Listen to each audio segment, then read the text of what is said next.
Live. The Applied MMT live stream. Ty, welcome, man. How is it going, buddy? It's good. It's good. Nobody knows, my plight this weekend. I had no hot water. I have hot water again. I'm back in a first world environment, so things are good right now. Okay, so tonight we're going to be discussing pretty much what we've been quiet for the last month. We tried to stream, but Ty broke his OBS. but we've been quiet for the last month, and part of the reason we've been quiet for the last month is we've just been developing what we're going to show off tonight, some of the software. And I told Ty, hey, I've got 4 things that I want to cover, and that I've learned over the last month just in the things that we've been developing and kind of the insights. And I joked with him, thing number 1 is that Ty showers on a 24-hour basis, on a very strict schedule. And then he told me that's not true, because Ty, not only did your water heater go out once, but it went out twice. So I've got to learn a lot about Ty's hygiene schedule over the last week. But Ty, I'm glad that maybe the heating element has been properly installed this time, and the hot water is back. But anyway, chat, welcome. Django Geek, yeah, let's go. Tonight's gonna be a fun night. I don't think the Twitter feed's working, but all right, I'll go check the Twitter feed and see why that's not working. You're right. It's just not. All right. Now the Twitter feed is working. Twitter, welcome. You haven't missed anything other than the simple. Now the Twitter feed is working. Fact that Ty takes showers every 24 hours on the dot. Which I guess is, that's probably a good thing. All right, we're gonna get into the fun stuff, and like I said, we have a lot we've been working on. We have a lot we want to show off today as well. Like I said, one of the reasons sometimes we go kind of silent is I'm focused on finishing the next thing, and the next thing we have to show. And Ty, I know one of the things too that you did, I think it was 2 weeks ago, is you showed off some of the stuff that we've been doing on Steve Keenan Friends show, and I know we didn't, or at least you didn't get to show off everything that we would have liked to have shown off in terms of really the fun stuff that we've been developing. So we're gonna really kind of pick up a little bit where we left off from Steve Keenan Friends and the show that he did there, but. Yeah, that's part of what we intend to do tonight. Showing off MESSSi, showing off, the whole thing. How close we've got this thing dialed in. So I'm excited. Anything else on the top of the mind, agenda wise? Any thoughts? Oh, I have thoughts, but let's just get right into it. Let's have some fun. All right, Hamel, it's a public holiday here in Melbourne, Australia, so I can catch this one live for a change. Nice, man. Glad to have you on live. Tomorrow is election day in the U.S., and I know a lot of companies and certainly like federal and state employers have tomorrow off, so that is exciting. And it is, in terms of the market, I guess we can kind of start here. It really does feel like the market is on kind of a razor's edge right now, teetering on potential chaos. We finally saw some selling kicking off on Halloween, and now obviously we have the election tomorrow. Thursday we have FOMC. Next Monday or Tuesday we have CPI. So we have a lot of data coming in on the back of what certainly will be a chaotic election one way or another, and even more chaos could ensue depending on how the results go. And then, we have had last week, we had, or maybe 2 weeks ago now, we had unemployment come in, kind of unexpectedly cool. And so a lot of kind of macro chaos all building up into a market that, again, just feels like it's tightly wound right now, as one of the most important days of the last 4 years is upon us tomorrow. So we're having a lot of fun there. But one of the things we're going to discuss tonight is probably why that doesn't matter at all anyway, and kind of what the real main drivers are. Kevin, thanks for joining from Lakeland, Florida. Glad to have you here. So I guess as people roll in here and they hit that like button, we've kind of hit on all the opening points that I wanted to. Let's get into the bulk of the stream tonight. Let me pull up the MESSSi app real quick. We'll jump and just to refresh everybody in terms of what they're looking at. We've added some new features to this, but remember, MESSSi, this is our entire, you're looking at this just for the record. I added an extra year to the forecast just to kind of give some emphasis on some of the trends that we're seeing from what you sent over earlier. But the at the heart of what you're seeing on screen is just a massive system dynamic model underneath the hood, and it is really kind of the brainchild of Ty, and it's what we've been working on for the last 6 months to bring into kind of application form, where we can really dial in the various parameters. There are hundreds of parameters, initial conditions that all get set, and once these things are set, you get the outcome that you see in front of you. And of course, what we've been doing to dial this thing in is set all the various kind of policy decisions to match reality. So what ends up playing out in terms of the kind of endogenous outworking of the system is the inputs are relative to what actually is playing out. And then on screen, as you can see right now, is the actual outputs for where our current forecast is at, kind of where we think, at least in terms of the way this model is operating, what we think is a likely outcome going forward. So Ty, why don't you walk us through, I don't know, maybe let's go where maybe we left off, or get us at least to a point to where we left off with, Steve Keenan Friends or something like that, so we can jump off into some of the things that we want to get into tonight, and maybe say some of the things you didn't get to say during that stream. Yeah, sure. So there are some caveats to this model, and if you look further into 2026, that's you could say the cone of uncertainty is a little bit more uncertain. So in nonlinear models and endogenous model system dynamic models, the model actually produces its own dynamics. So we can shock the model as we're going through time. And our goal with this model, and potentially 4 more, is to actually have a continuous model. So will always be feeding in shocks. And it'll continue year after year after year, right?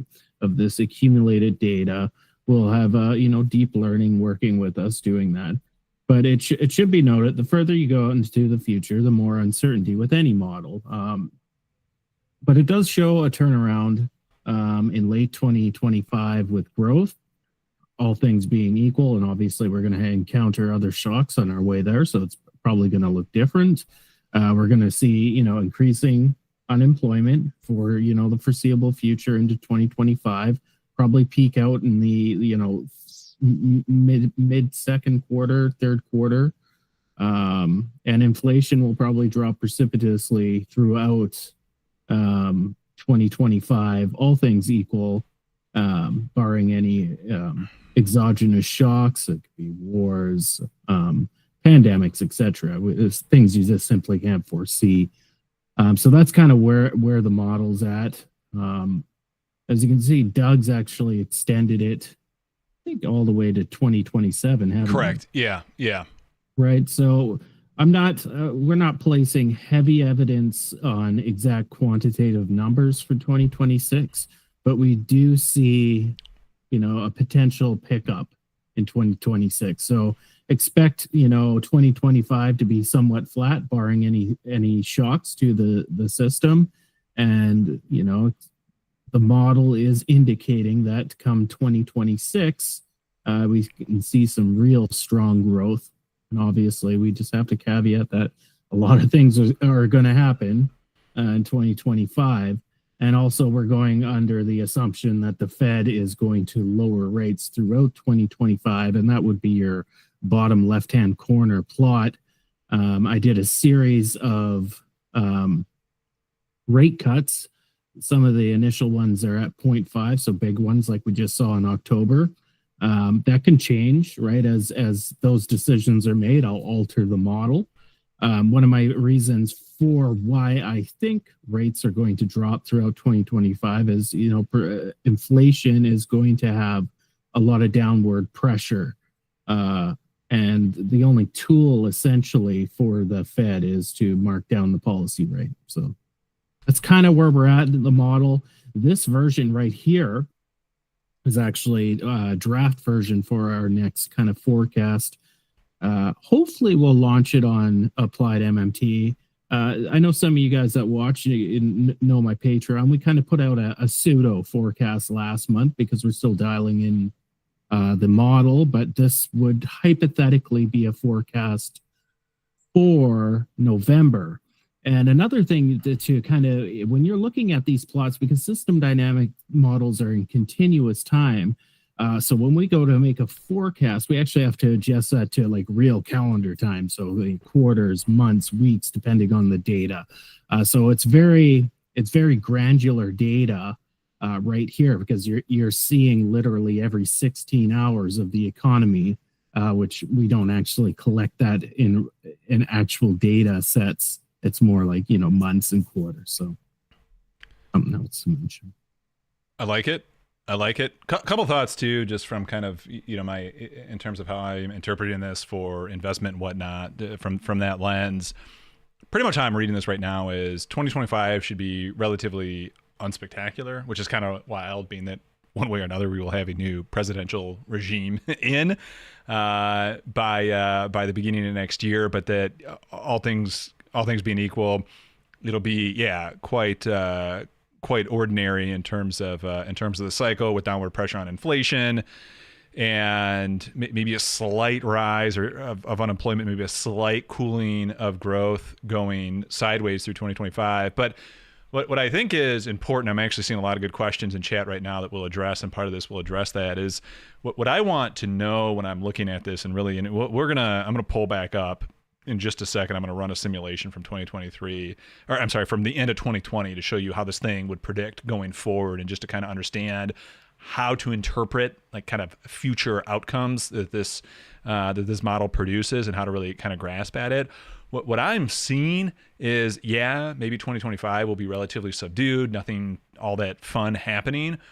But the fact that this model is seeing 2026 things really take off, that is what's really telling, right? That means, and this is where I feel extraordinarily confident with what we've built here, is that without a doubt, we are still in the beginning innings of the next business cycle. What I mean by that is, we are not at the top of the cycle where growth has peaked, where inflation is kind of an upward pressure at this point, where unemployment is pointing towards kind of a runaway sort of catastrophe. Not at all. If anything, we're still in the post effects of what played out through 2022, and then the subsequent actions that the Fed had to do what they thought needed to fix 2022, and or fix inflation at the time, and that we've still yet to see the business cycle really take off. And I think, to a certain extent, given overall sentiment and where we're at, and the fact that there are still quite a few, and I would even call them reasonable bears at this time, who are still saying, hey, the macro data is not looking great. I mean, the fact that they haven't all capitulated and they're saying, hey, this is the greatest economy we've ever seen, that sort of thing. I mean, until everyone's on that side, it's hard to say that we're anywhere close to end of cycle. Again, I still think we're very much close to the third inning or the fourth inning on this current cycle, with the ninth inning being as of right now, mid 2026, where we're peaking. And the reason too that I oftentimes point to, just in how I interpret broader sentiment, is I think most macro commentators see the data that's being generated because of the endogenous cycle pushing private credit higher, when they see that, that kicks all the signals off that they think are like the main indicators for the macroeconomy, right? That, unemployment, higher wages, inflation ticking higher. To them, that's a great, strong economy. But what they're seeing is an economy that is inevitably reaching the end of its cycle, right? And so I saw someone tweet, there's some sort of, you see this from time, actually, quite often you see this, some sort of corollary between, hey, things haven't been this bad since the great financial crisis with this measure. And they always bring it to like 2000, the end of 2009. And like, see, it's just like we're in the great financial crisis at the end of 2009. Well, do you know what the end of 2009 was? A generational buying opportunity in markets where we were going to have a great bull run for over a decade. And so when I see people point out and say, hey, real growth isn't, expanding massively and unemployment is a little bit higher than we would expect, and these are signs that usually you see in crises. Well, yeah, to a certain extent, we had one in 2022, and there's still some shakeout from that, and we're still early cycle. So my overall assessment here is that 2025 will be quite unspectacular, and then by the kind of mid to end 2025, we should start to see a major acceleration in the normal course of the business cycle. Ty, I don't know if you had anything else to add. I'm also seeing a lot of comments come in. So if you have anything to add to what I was saying, or you're reading comments as well and want to jump in, by all means do that. I'm going to pull up one other thing if you have anything else to say while you do that. No, I think you hit the nail on the head. And one, all the comments that this is, just like 2008. That's linear thinking, right? It's just basically it's subjective thinking on the person that's postulating that, and just kind of drawing straight lines in their mind between something that seems familiar in the past and applying it to now. And the economy is a nonlinear system, right? It should be studied that way. It should be studied just like the climate or weather systems, right? By no means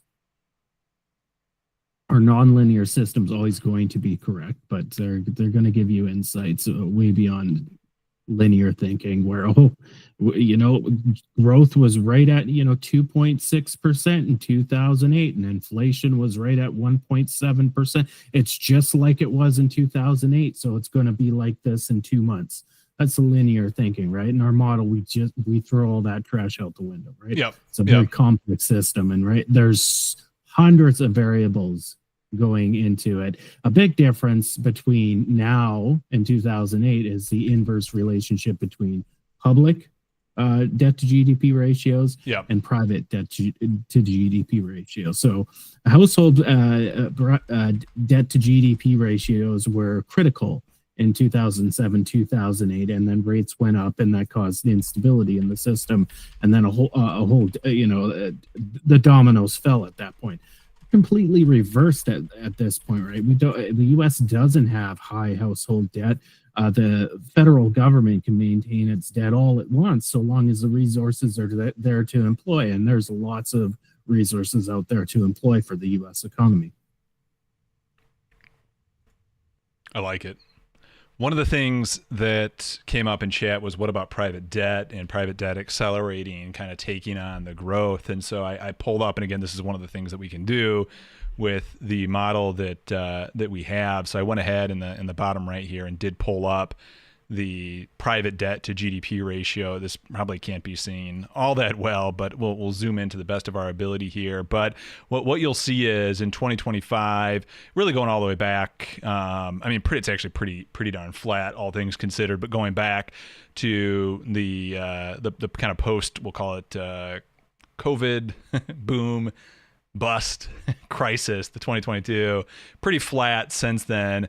And what we are seeing with the model, one of the things you have to do with this model is you have to track every single variable in the macroeconomy. So everything that you think you'd track, that you have to track it, so they all interact correctly. And so to answer that question, that is exactly what we think is going to happen heading into 2026, as we are thinking that we will start to see private debt expand. And if the last 4 years, 5 years have been a story of public debt dominating now it's going to be a little bit more private debt starting to reaccelerate that would kind of lead the way going forward, or that's certainly the natural progression in terms of what we're seeing here for the model.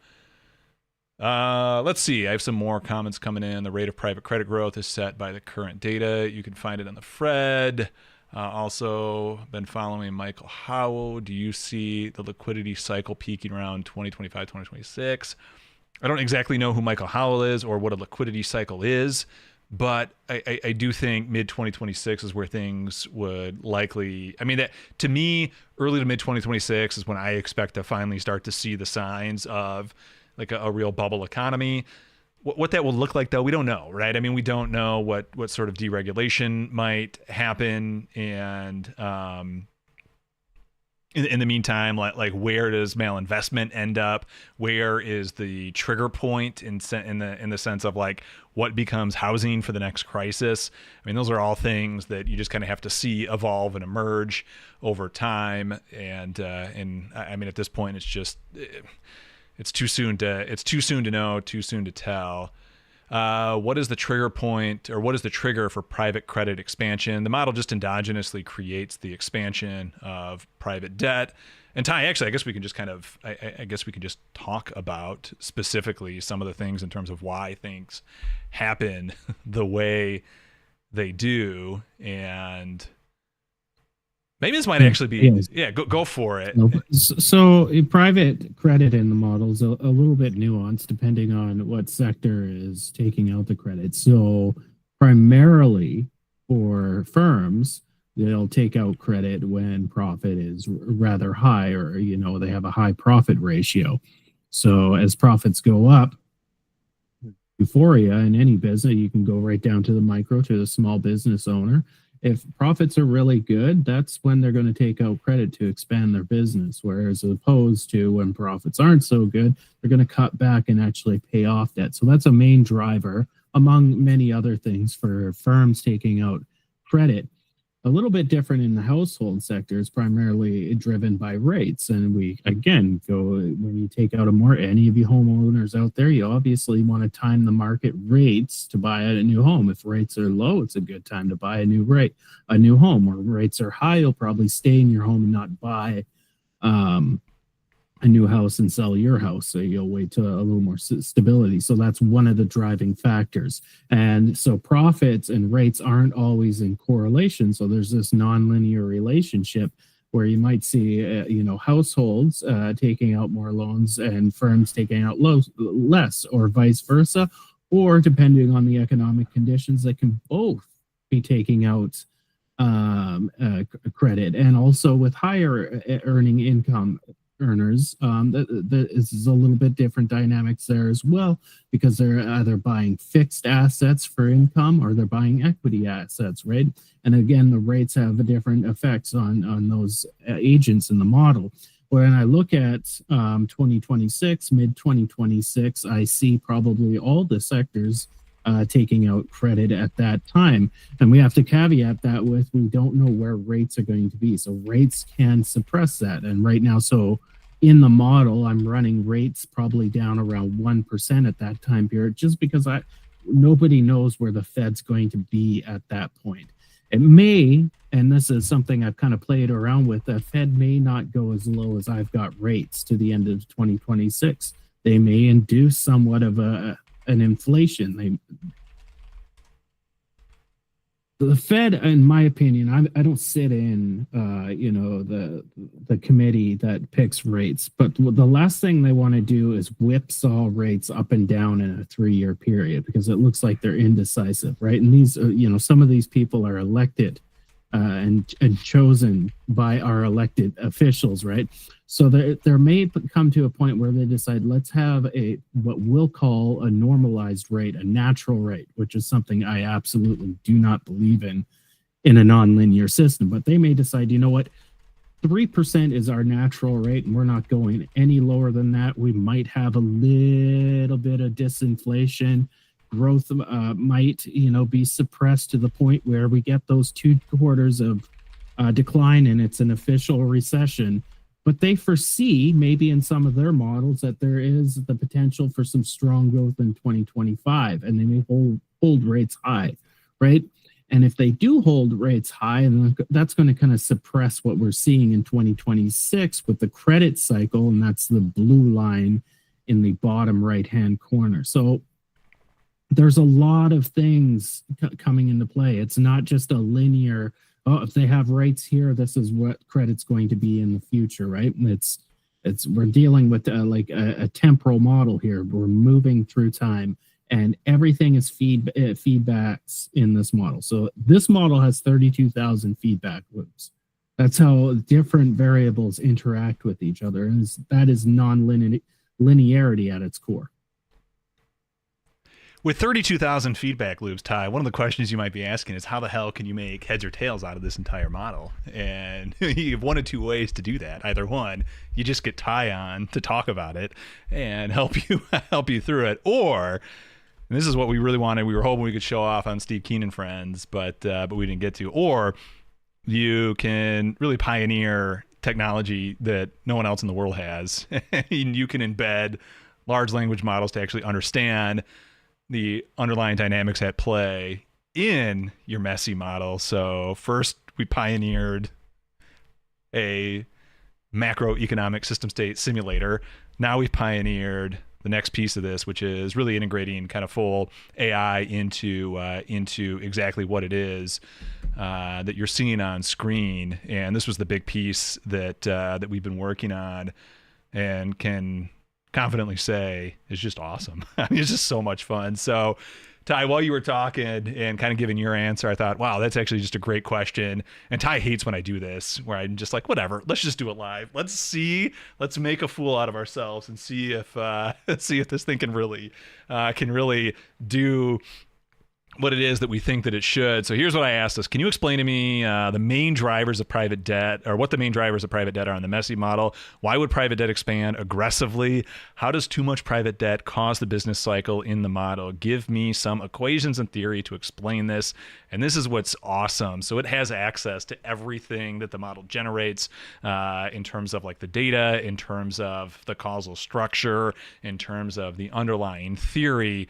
And we've found this is the way to get to actual reasoning about things like macroeconomics and large language models. Is you have to speak the language of physics, you have to speak the language of math, and if you can give it that with a good description of what it is that you're seeing, or what's under the hood, it can have some pretty impressive ability to really understand and predict things. So I'm not going to read everything out in terms of what it's saying. I'll scroll on the screen, and you guys can hit pause if you really want to get this answer. But it does go over everything that the model does, and just kind of explains in both kind of theory and rational terms why you're seeing what you're seeing, and how various things would cause various things to happen. So it even gave, look at that, it even gives you empirical evidence from the model itself to kind of make the argument. I didn't know it would do that.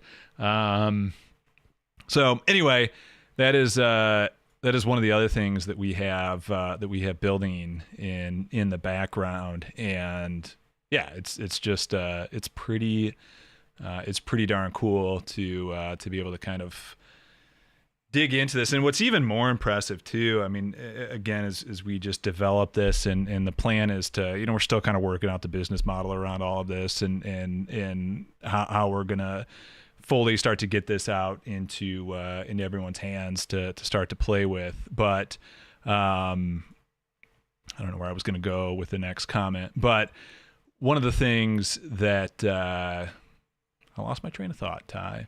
I don't know where I was going with the point I was trying to make. But let's just summarize here. One of the novel things we're doing right now is we're doing a quantitative, complex, nonlinear, chaotic system of the economy.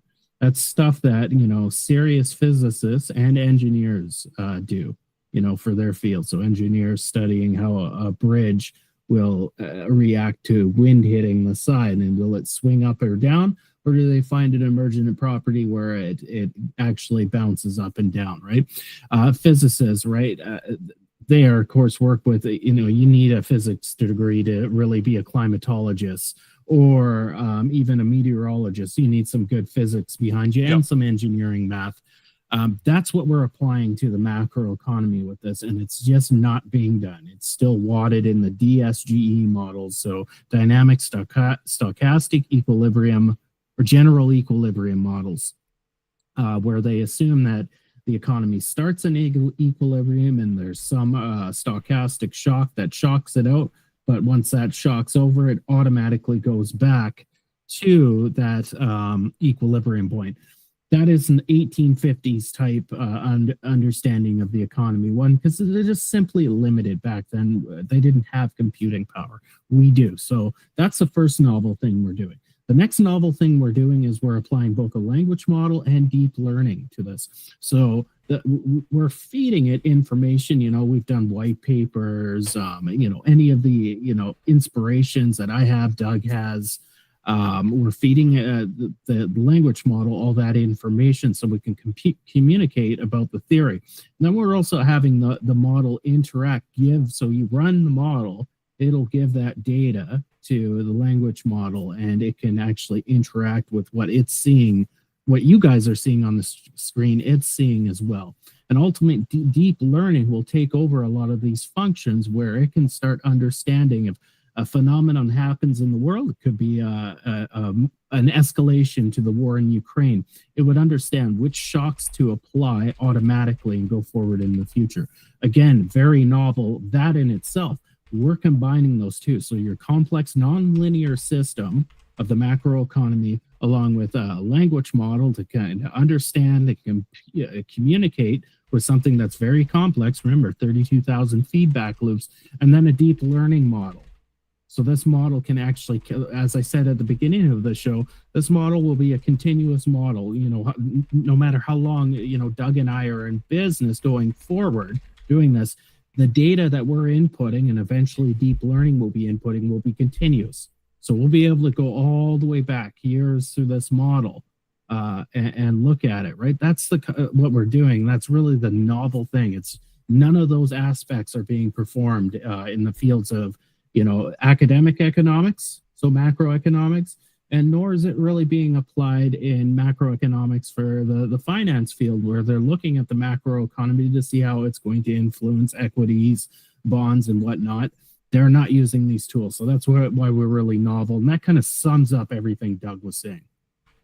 Ty, I remember what it was specifically that I was going to say. So one of the things too, and I mean, again, just to kind of talk up some of the just how much fun this has been. Ty and I, one of the things we'll get to actually the 4 things that I've learned in building all this, and one of them is how important markups are for the system as a whole. And I'm not talking about any like political implication of price gouging and everything. Markups just.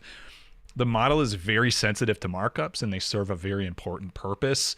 And I'm not saying anything political or policy wise about it. And one of the things we realized is that they might not, to take a step back, one of our goals with this system and what Ty was talking about, allowing deep learning to really control the entirety of the parameterization of the system, is in DSGE models and more mainstream models, the way they get what they want is just by shocking the hell out of their system to get it in line with what their expectations are. And there's no endogeneity in their systems to ever say like, yeah, this should be the emergent outcome based on the underlying theory. And we were realizing that we just can't have a constant setting for kind of a baseline markup. Now the markup itself, like what ultimately firms charge, in excess of their baseline cost has always been endogenous, but we needed to add another function to add some of the realism that we were seeing in terms of just the data that we're collecting. And what was so cool, and this was like the holy crap, like this is, I think these large language models can actually reason if they're set up the right way. And kind of, what we were able to get to is we asked it just to, I asked it, hey, can you help me? I was actually trying to explain to Ty what it was that I wanted. And so I actually asked, we call, you'll hopefully if any Matrix fans are out there, you'll get this, but we call our chat bot Neo because it can get into the, well, anyway, we asked Neo, hey, can you explain? Can you help me explain what it is that I'm seeing here? Can you help me kind of understand how we could get this function built? And it did. It absolutely understood and kind of gave us some ideas as to how we could create a new function to properly integrate markup cost with the reality that we're seeing in the data. And that was the oh my god moment. We've got what we need to in terms of building a large language model to actually reason and understand things. I mean, now could it fully understand and write everything that we've done? No, but I mean the fact that it was able to just understand what it was that we were asking and give some very plausible and pretty much the right answer for what we needed to in terms of creating a new function was pretty darn awesome. And as I have on the screen right here, and I'll scroll through in a second, I mean, the fact that it's able to really give a more coherent answer as to what happened from 2020 through 2023 than any other economist, I think says quite a lot about everything we've built. So, Ty, I don't know if there was any pieces to that you wanted to jump in on, but what I asked it, just so everyone knows, is what can you just explain to me what happened to real output from 2020 to 2023, and just to kind of show that that it has the ability to kind of understand what's happening in the model. So fiscal stimulus happened in 2020, monetary policy, low interest rates, somehow new vaccines were opening, but that was not something we fed it. Firm real capital investment saw a significant increase into the end of 2020. 2021 to 2023, moderate growth, sustained investment. So I mean, it has the ability to kind of peek inside the model and give some input factors and kind of answer the questions that you might have. And it is not shy on explaining everything in terms of what the hell is happening. So Django Geek, wait, what? So yeah, it's kind of what we've been working on. It knew about the vaccines. I mean, it does kind of know about everything. Yeah. I mean, it is built to do. I'm a little surprised. It surprises me at every turn that it has the knowledge that it does. So yeah, that's why we've been a little quiet. We've been working on this, and it's been a lot of fun, but it's paid off. And I can really confidently say, then, going all the way back to what we were talking about at the outset of the stream, that I can very confidently say, in terms of where we are at in the business cycle, that we're still, we're not end of cycle at all. We're still very much early cycle. And I think that's the bad news if you're a bear. Sorry. I feel bad for you if you're a bear, but you won't be for long. The good news is you won't be for long, because by 2026, 2025 is going to give you a little hope. You're going to think, oh God, this is finally it. And then 2026 is going to come along and you're going to be devastated that you've been calling for a major market crash for the last 4 years at that point. That is never, not that there's anyone out there that continues to call for a market crash, but that would happen to be in my Twitter feed quite often. But if you still exist as a macro bear come 2026, I have a feeling you'll be changing your tune by that point in time. So We've done one of your main questions, which was, firm markups. And really we can just, summarize firm markups, um, pardon me, occurred. So what happened in 2020 is firms were forced to shut down. It's just the way that's, not to be political, but, one party, shut down the economy, and that was the decision that's made. It came back online, over a certain period of time. That cost a little extra money. You can't, it's not a light switch when you turn a business off and on, right? There are costs to turning that off, and there are costs to turning it back on. So we experienced some firm markups, throughout 2022, 2023. And that caused a bit of persistent inflation. So that's a bit of the story there. And it kind of addressed one of the things I think Doug is saying, that he kind of has learned from this model himself. And I am learning things from this model continually. It's like I said, we got 32,000 feedback loops.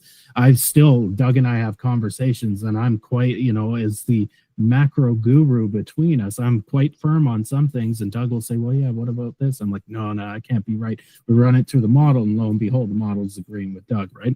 But anyways, I think that was one of Doug's, things he's gaining. What were the other things? You had a list. So I had 4 things in terms of just things that I've had to admit that I don't even want to say I was wrong about, but I've just absolutely learned and that I've been informed about. So number one is that higher rates actually do a lot of damage to kind of real productive output, and they hit firms, particularly the productive side of the economy. And yeah, I mean, that is where the damage is done. So one of the things I've noticed is undoubtedly you see, and the reason I know this is we can put the shocks into the system, and what you end up seeing is you see the data that you would you want to track, like GDP and stuff like that.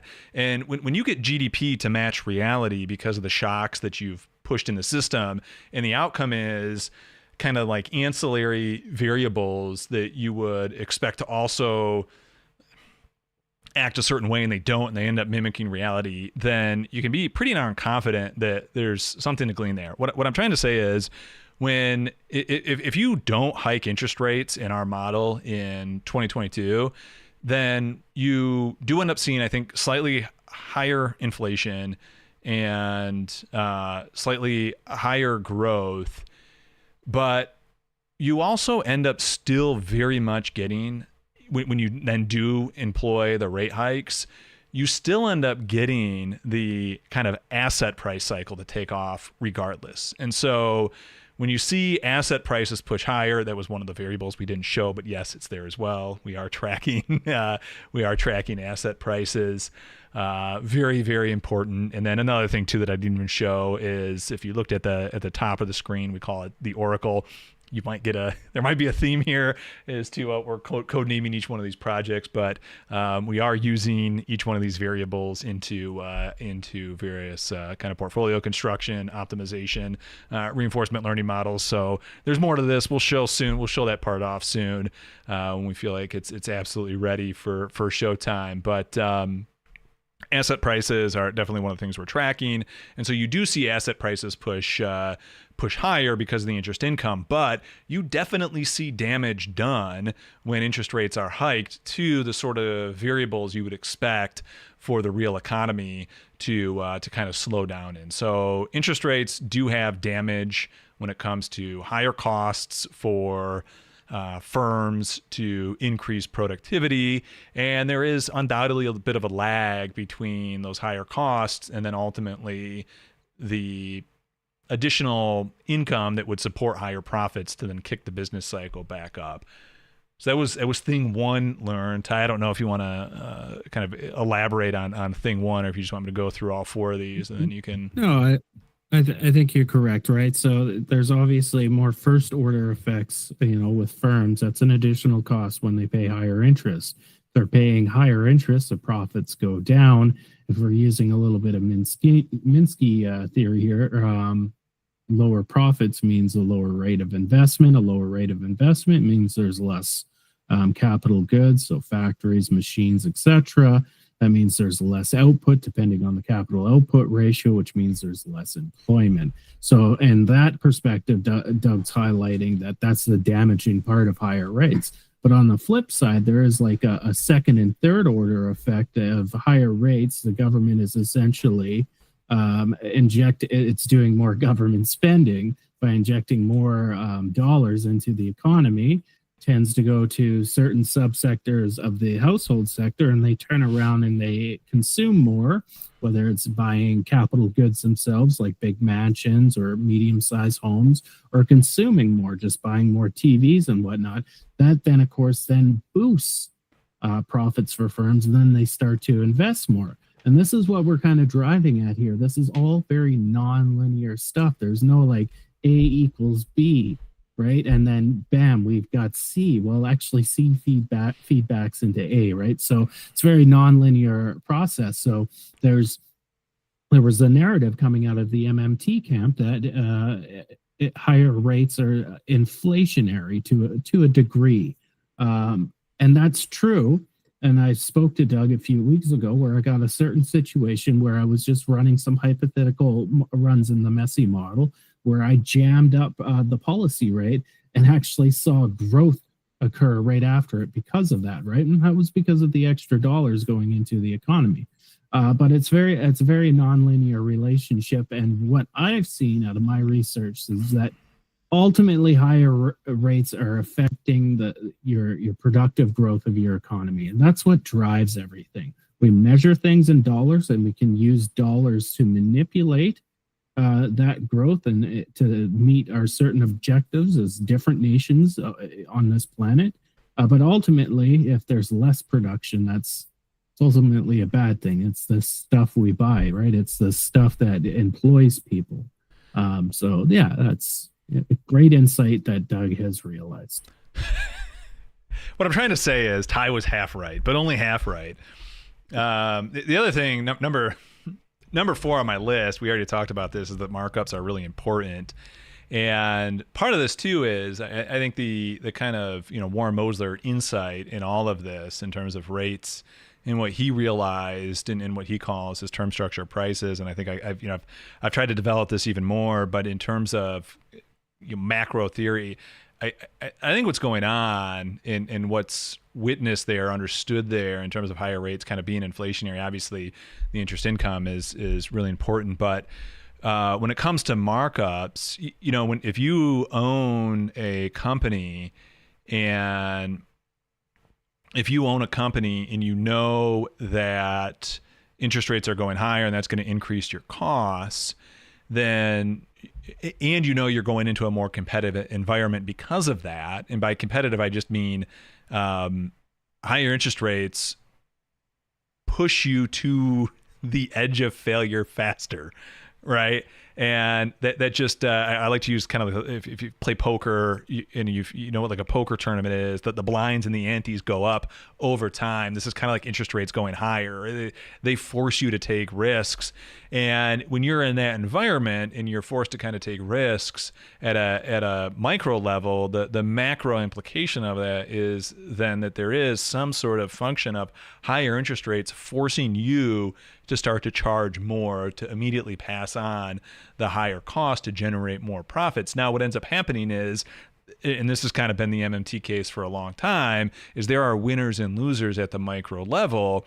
At the macro level, it remains unchanged. So yes, you get a lot of damage done. And while that damage is being done, it's easier, it's faster, and it hits the economy faster when you take production offline because those businesses fail than it is when you bring that production back online, getting it off the ground again, right? And so if a company fails and that brings production offline, that happens immediately, but it might take 6 months to a year to get that production back online once that failure point has happened. And those are some of the lags that have been built into the system, in the model.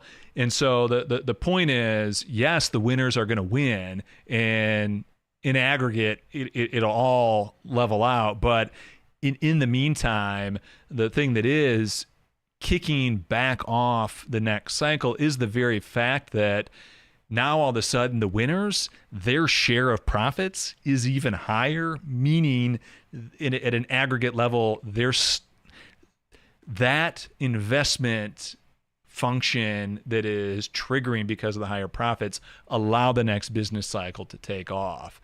And I think that is the pathway at which higher interest rates eventually cause the next business cycle to take off, despite doing damage at kind of one half of the output, productive output landscape.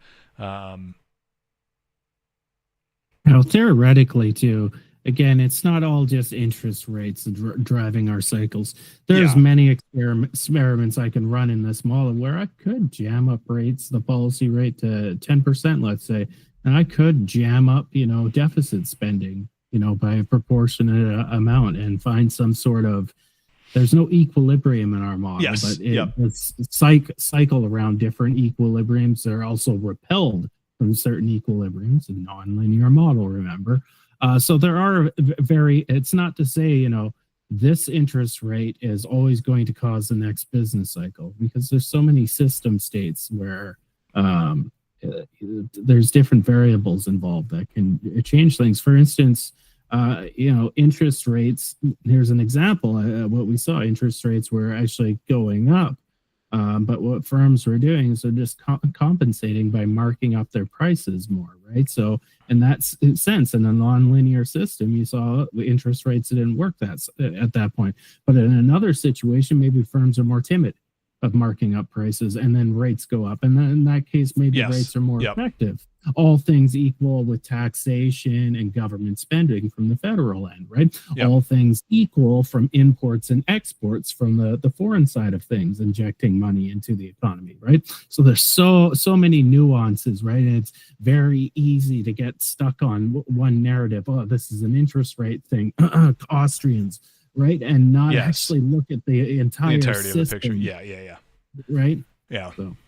So Ty, you actually hit on point number 2 in terms of kind of things that I've learned, and that I if you would have asked me a year ago before we really, were digging into this, or last year at this time, I mean, I really would have said government spending is probably the most predominant factor at all times in the macroeconomy. And I think more so than ever, I've realized that it really is the entirety of the endogenous system that is the main driver. So things like capital utilization, productivity, I mean, those components, you can't get a financial system off the ground that can support the growth of capital, that can support productivity, that can support the expansion of economy without a strong fiscal system. It is just, you go into chaos in terms of your business cycle when you remove safe assets, when you remove the financial component of the banking component of a business cycle. And I'm not trying to get into like the politics of how bad is the fire sector or anything like that. I'm just saying that a robust financial system is necessary to support all of that. And I'm not taking away from any of that, but the reality is what I would just call the endogeneity of the macroeconomy is, it is a machine in and of itself, and can plow through. And we saw this take place. I mean, I think a great example of this, and I think really explains, say, 1995 to 2000, right? Given the right components of capital utilization, productivity, and kind of the other bigs in terms of kind of your classic macro drivers, if you are in the right system state at the right time, you can carry growth without fiscal. And eventually you find yourself in bad crises that can be exacerbated because of any element of this. And certainly if fiscal is missing for long enough when it comes to the macroeconomy, you're going to find yourself in a really bad spot. And that's just it amplifies, it increases the amplitude and increases the frequency at which business cycles take place. And you can see this pre 19, whenever we went on, kind of, I guess, whatever, 1913 or 1916. And then more so, since say the 1970s to today, when the business cycles have been, much further, the time in between is much further, and kind of the amplitude of them is much more diminished than what we would have saw back in, 100 years ago. But that is the second thing that I've really learned doing this is just the system itself in the way a capitalist economy operates is and what I would just call the endogeneity of the system is really the main driver. The other thing was we hit markups. That was my fourth point. And then the third point, which will be the last, is Ty, and you mentioned this earlier, without a doubt, there's no way around it. The inflation that we saw in 2021, 2022, 100% caused from the government shutdown. And had the government shutdown never taken place, and I did a little research on this because the federal government never came out and said you're shutting down. And the way they got the shutdown, the way they actually engineered the shutdown. So I mean, I'm thinking from, we'll call it March 2020, April 2020 until June, July 2020, when we started to see things kind of come back online just a little bit. The way they engineered that is they effectively paid the states to implement various executive orders to shut down. And so it was a coordination between kind of state and federal entities at that point to shut things down. And had that never happened, and this was also obviously a global response, and we would have seen the wave of inflation even if the U.S. never did this as well. But it really was shutting down a third of the economy for effectively 6 months that led to the knock-on effect of inflation a year or so later. And it was always inevitable at that point. And the government spending had very little to do with the way inflation played out over 2021 and 2022. And I mean, make of that as you will, politically or policy-wise. I'm not trying to say the shutdown was good or bad, but it was the shutdown that was the contributing factor to the inflation that we saw now 3-4 years ago. Yeah, 100%. And then certain runs in that model, and we've tried different variations. If you actually reduce government spending into the productive firm sector, inflation was more persistent for a longer period on the back half of that bell curve that we've all grown to see, over the last few years, that transitory inflation. It's actually government spending was actually disinflationary for that, right? Because it compensated for the businesses that were still open to be a little more productive. Household spending's a little bit different, but it wasn't a story about keeping the economy going, the real economy with household direct spending. It was about meeting financial obligations, so contracts like debts and stuff. Had we not maintained that, we would have had a financial crisis that would have made 2008 look like a walk in the park. So that was just a necessary.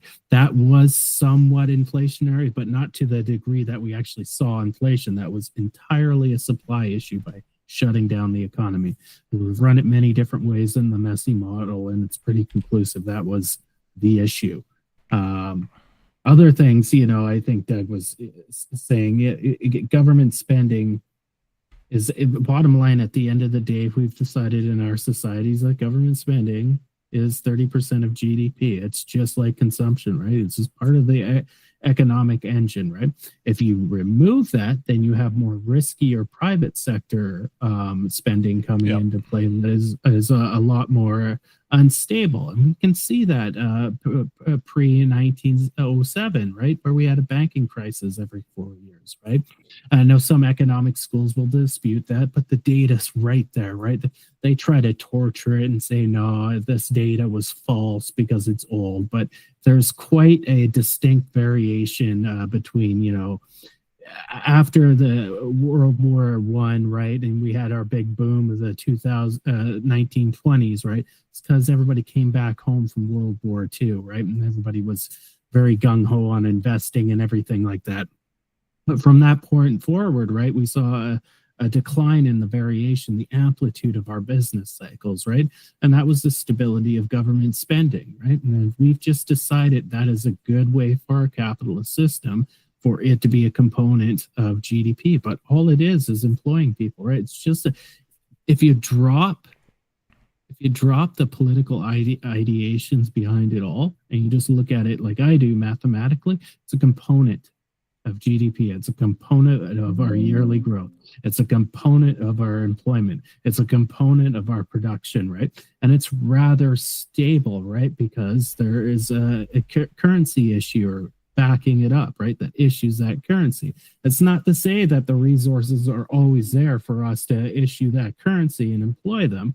It's just saying that we have that stable currency base to utilize those resources when they're not being used, and it smooths out the business cycle. And that goes back to John Maynard Keynes and what he wrote in 1936 in the General Theory. Right on, right on. All right, so those are the 4 things that I learned, and yeah, I mean it's been a lot of fun piecing this together. I'm gonna go back, and what I want to do now, Ty. So I went ahead and loaded a configuration in where, and I just kind of want to show the real power of of this battle station, and everything you see now, and what you'll see is we've set the policy levers to affect, or to be essentially where they were at the end of 2020, December 2020, and everything to that point is, you know, we stop in 2020. It's like the policy rate, we're ending at the end of 2020 in terms of setting things, things like, you know, some of the things we have to set too, because of just how COVID played out, is we had to set manually how the employment participation took place. We don't end up touching productivity, but we do touch capital utilization because of the shutdowns that took place. But again, everything in 2020, at the end of December 2020, we don't make any adjustments up to that, maybe even a little bit before. And I'm going to go ahead and run the simulation just to show you in real time. There's a couple things you're going to see now. I actually hit run, and you're now going to see the simulations change, and you're going to hear my computer hum as it makes the, you know, billions of calculations that it needs to calculate the run that we want to see here. And lo and behold, you see it change in real time. So, I mean, underneath the hood is this massive endogenous system dynamic model with 30,000 feedback loops that Ty created. And it is now showing what this model would have looked like had we had it fully, fully functional in 2020. And again, what I want to point out is, you know, where I'm hovering on the screen right now with my mouse, and hopefully you can see this. Everything to the right of this is what this model is predicting at this point in time, and it's purely endogenously generated through the various theories, equations that are built into this model. And you can see that it just very accurately understands we're going to have this big boom in inflation, followed by a transitory collapse. This is what was wild to me. We're playing around with this, and I had accidentally left. Usually we like to do like 10-year runs on this thing and get them dialed in, and usually only a year or two forward, but I had accidentally left the model set going all the way to 2027 when we were doing one of these runs. And so we see it pop up in 2022, collapse into mid 2024, and then start the next cycle heading into the end of 2025, which, you know, I mean, we think about it, it's 3-4 years down the line, and it's still tracking just spectacularly close to what ended up playing out with inflation. It'll be really important in just a second why I'm hanging on inflation here, but inflation collapses after the transitory pop. Growth, again, I'm going to hover right around 2021, so we're looking right around here. Growth pushes and then eventually collapses into 2022. Again, exactly what played out, with growth starting to pick up into 2024. Obviously, the magnitude of these cycles can get a little amplified, but suffice to say, very similar. You know, we were going to have that drop in growth and then a push higher into the future after the drop in 2024. Same thing, unemployment pushes down after the 2021 or after the 2020 spike, and then a bit of a push higher heading into maybe 2024. So maybe not perfect in unemployment, but darn close. Good enough for government work, as they say.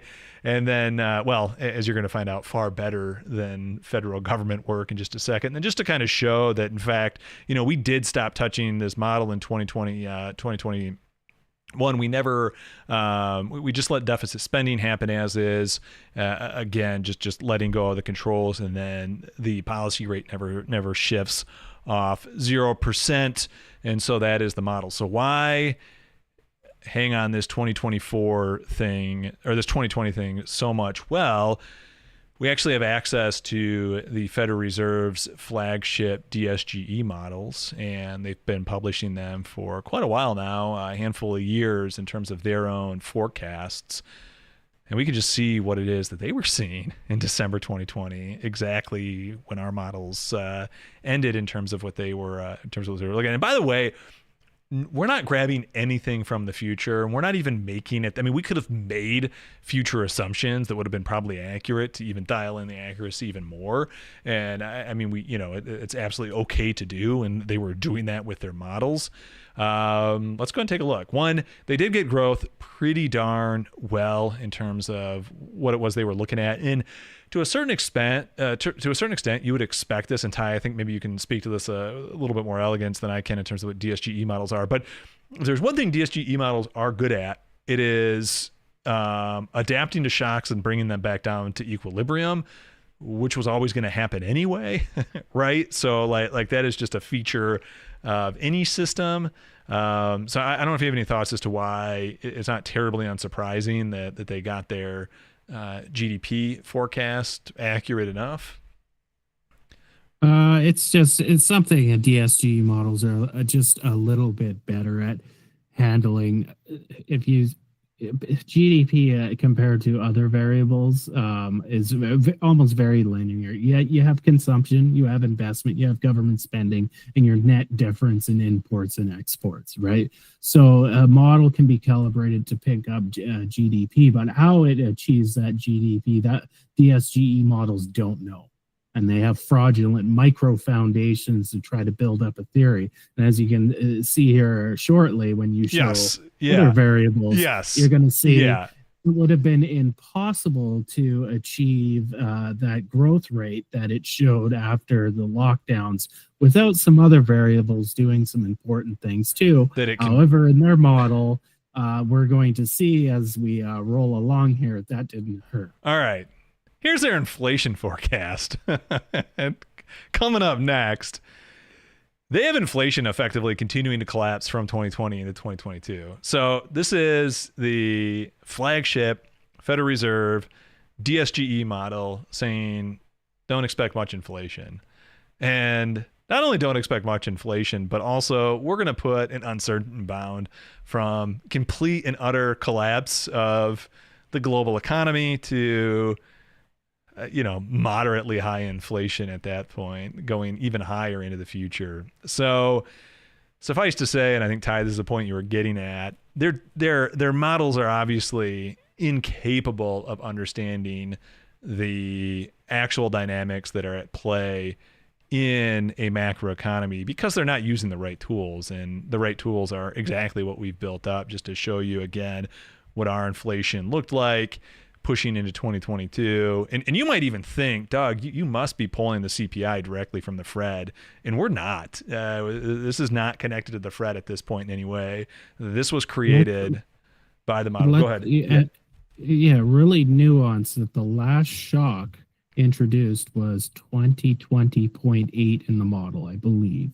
The 2020.9, so December was the last of the employment participation rate. Yeah, but so still 2020.8, 2020.9. Yep. And then if we look at where inflation actually took off in the model, that was around 2022. We're not manipulating that. That's what the model our system dynamic model is structured in such a way that we believe this is how it operates on the micro level.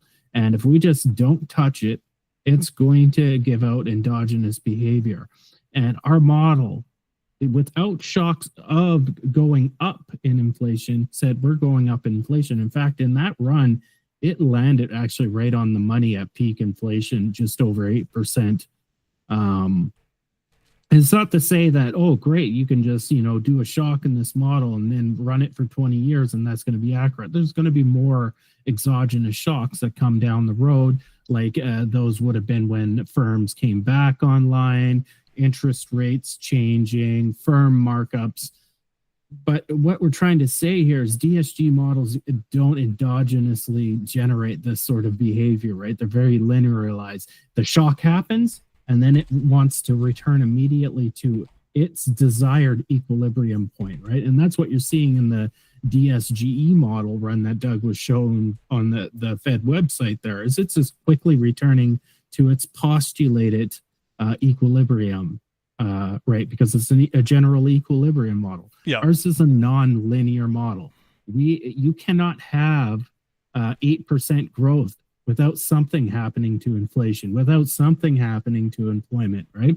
Without something happening to private credit, without something happening to private consumption, private savings, right? Private investments, right? All those things are happening all at the same time, right? And interacting with each other, not, half of them going back to equilibrium while one's popping through the roof.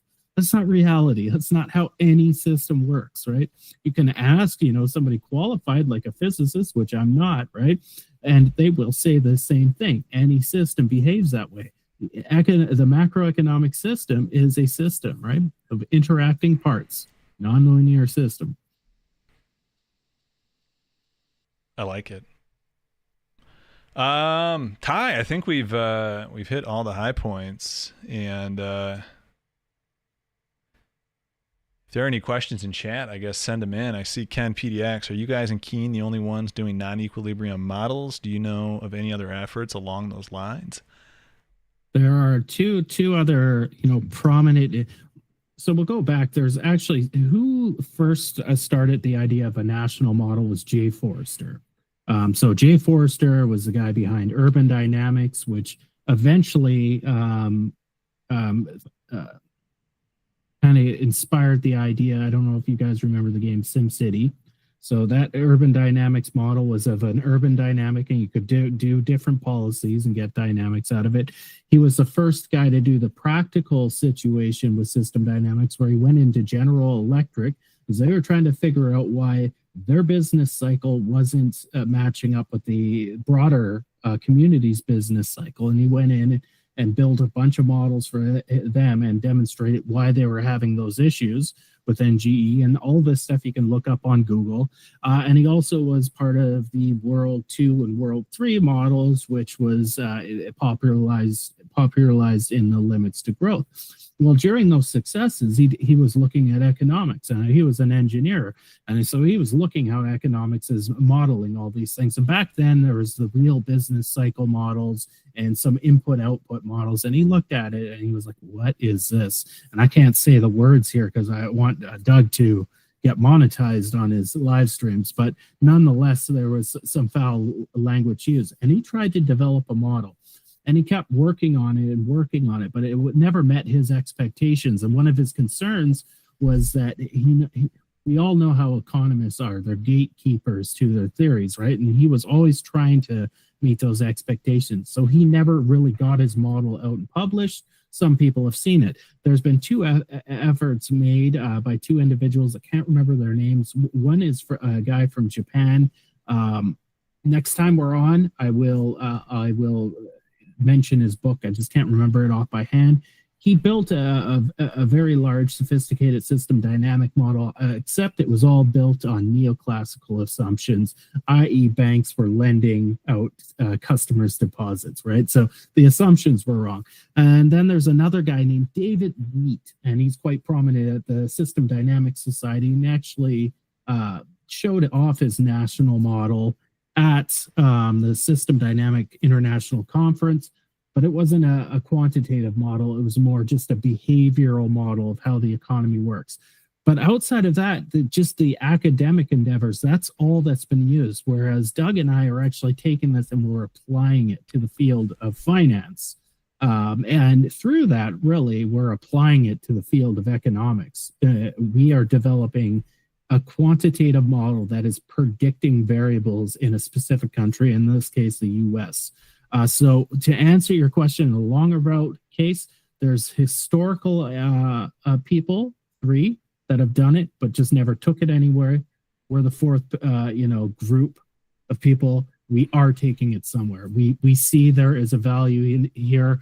The difficult thing with system dynamic models is they're nonlinear. So when you look at meteorology, and if you're looking at a hurricane heading towards Florida, they usually have 5 to 10 different nonlinear models predicting a different path. So our goal is we'll probably have multiple nonlinear models and showing the path with each slightly different assumptions that nobody can really know until they actually occur, right? And that's always been the struggle for nonlinear models and applying them to the economy, because there's this expectation that you've got to be right on the money at the time CPI is released. But you got to remember, when CPI is released, it's just the specific day that we arbitrarily pick compared to a month earlier. It doesn't really tell you anything, right? It's more that long-term, 3 months, 6 months, 12 months, where are the trends going, and is your model in line quantitatively with it? So we are the first. I know that was a long answer. Sorry. It was a necessary answer to let people know we're the first and the only ones doing this. So, and we're having a blast, and we're happy that everyone tonight could join us. All right. The last thing I'll end with here is we can. Why are we doing this? Because the very final thing I want to look at, which is in the bottom right here, and we're going to talk about this more next week when we come back. We're going to try and dial this in a little bit better, and that is what I added to the chart. We're calling it total firm equity. The change in total firm equity right now, come up with a slightly better name, but this is the entirety of the entirety of the equity valuation of the private sector in our model.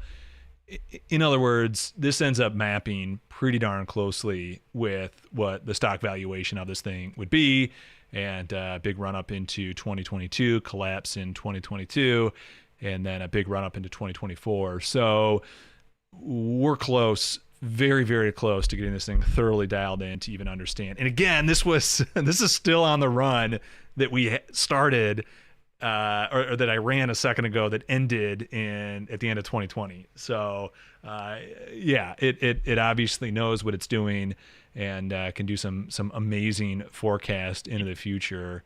And go ahead. Is it possible to run the actual forecast model and show that plot in the bottom left corner? In terms of, yeah, we could. I think that would be an awesome thing to get everyone to tune back into next week to see. Sorry, chat. Sorry, stream. But we'll tee that up next week and show off how accurate we're dialing in that forecast to be. So what I want to finish on then is this very point that I know, and we're getting a lot of inquiries too we're getting a lot of inquiries just in general as we've been showing off just a few little breadcrumbs of this thing. And if you are an active trader, active investor, and you want to get in on what we're doing here, by all means, check out AppliedMMT.com. And while we don't have the MESSSi model fully available on the site, we're using it already in our analysis and whatnot, and it is certainly informing everything we're doing at this point amongst the other tools that we have. So you can check us out there. Just had today's update posted today. And then Ty's been joining us on the monthly outlooks as well to give us some broader macro insights.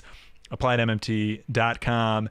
And we have been getting, obviously what you're seeing in terms of everything we're building is it's going to be institutional grade. And so we've been having quite a few institutions reach out. If that's you and you want to see what we can build for you, something bespoke for your needs, we have a little tab here at the top for institutions.